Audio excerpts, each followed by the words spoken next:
Ladies and gentlemen, dear friends, I'm very happy to see so many of you here, and I am delighted to be with you today to celebrate Bastille Day.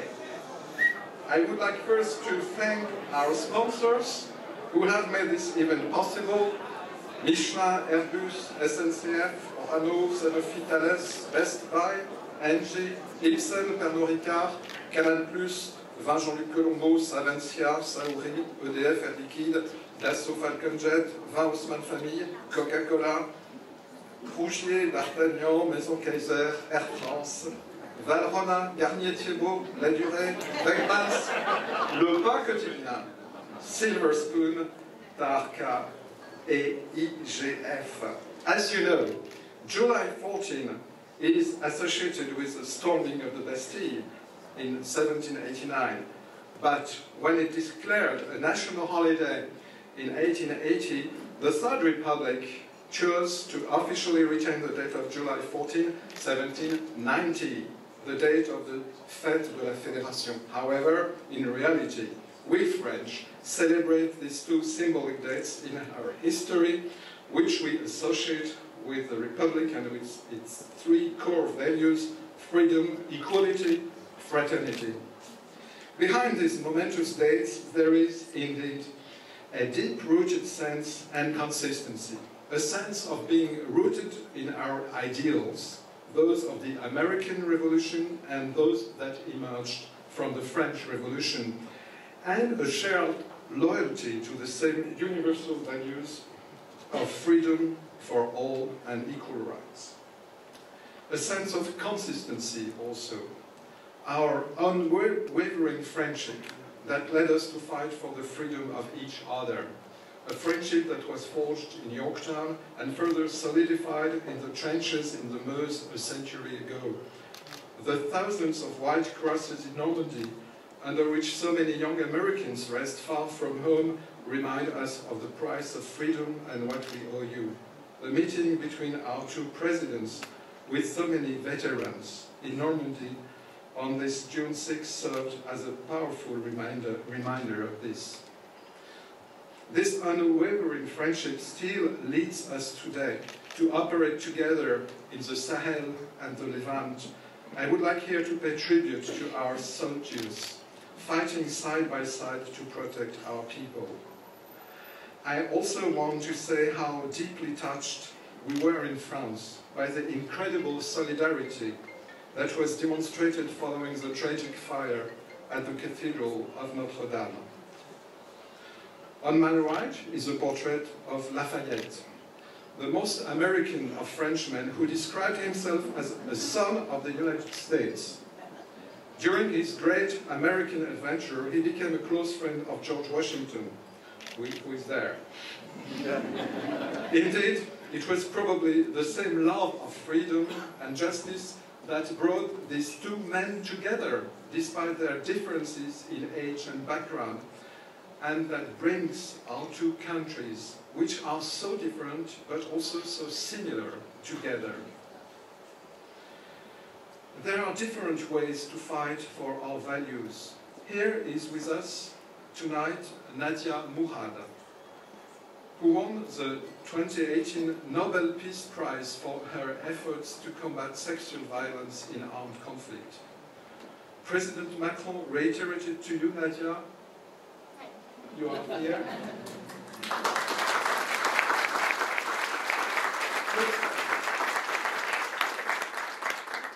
President Macron reiterated to you, Nadia, last year during the first Paris Peace Forum, France's commitment to combating impunity for crimes committed in Syria and in Iraq, and agreed to sponsor the launch of a fund for the reconstruction of Sinjar. I pay tribute to your efforts. Thanks to your commitment, the darkness of the world is fading and giving way to hope. Thank you for what you do, and bravo.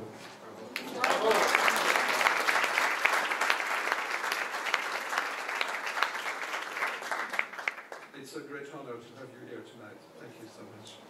To preserve our model of society, we need also vibrant economies, innovators, and entrepreneurs, which is a French word. As a new ambassador, I will endeavor to develop our very strong, mutually beneficial economic ties. The United States is the largest investor in France. At the same time, France is one of the 5 largest investors in the United States. French firms employ nearly 700,000 people in the United States. France is the 3rd largest foreign source of jobs in the United States. Conversely, American firms employ nearly 500,000 people in France.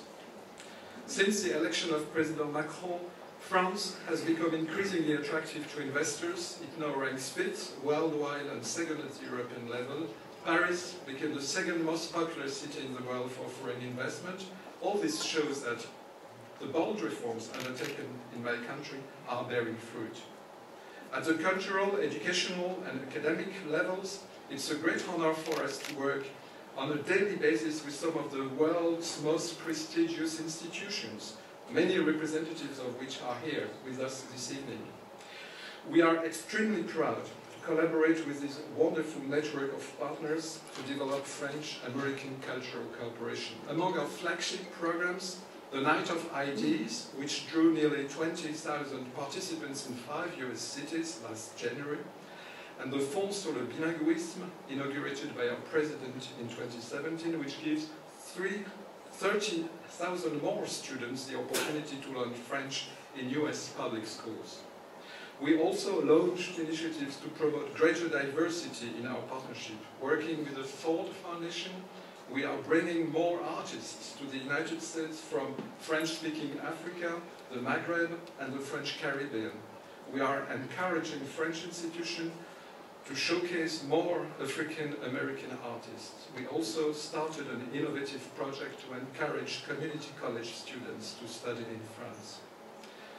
In the scientific field, the US is France's leading partner. I am thinking about the special relationship developed by the French Commission for Atomic and Alternative Energies and the US Department of Energy, and about the collaboration between the French Space Agency and NASA. The InSight project is now enabling us to gather data on the internal structures of Mars, and the cooperative LIGO-VIGO program to detect gravitational waves. Our scientific partnership also covers artificial intelligence, ocean observation, biodiversity. What better way to celebrate these shared ideals than Bastille Day? On July 14, 2017, President Macron invited President Trump and paid tribute to a friendship that stands the test of time. This year, we chose to honor the military cooperations with our European neighbors. Formed in June 2018, a group of 9 European countries aims to strengthen European defense for the benefit also of the transatlantic alliance. Before wrapping up, I'd like to briefly mention the G7, the next G7 summit, which will be held in Biarritz next month. President Macron wanted to give our presidency a major priority, the fight against inequality in all its aspects. Indeed, the G7 presidency is a useful tool, and G7 altogether, for defending the values we believe in. I am delighted that our presidency will be followed by the American presidency, and I am very happy about the excellent cooperation between our 2 countries in the preparation of this summit. Ladies and gentlemen, in keeping with our unique identities, driven by our faith in humanity and in progress, I know that we will continue to stand together, side by side, promoting the values we cherish: peace, freedom, democracy. The 4th of July, July 14th, are 2 national holidays of 2 countries that serve the same universal ideal.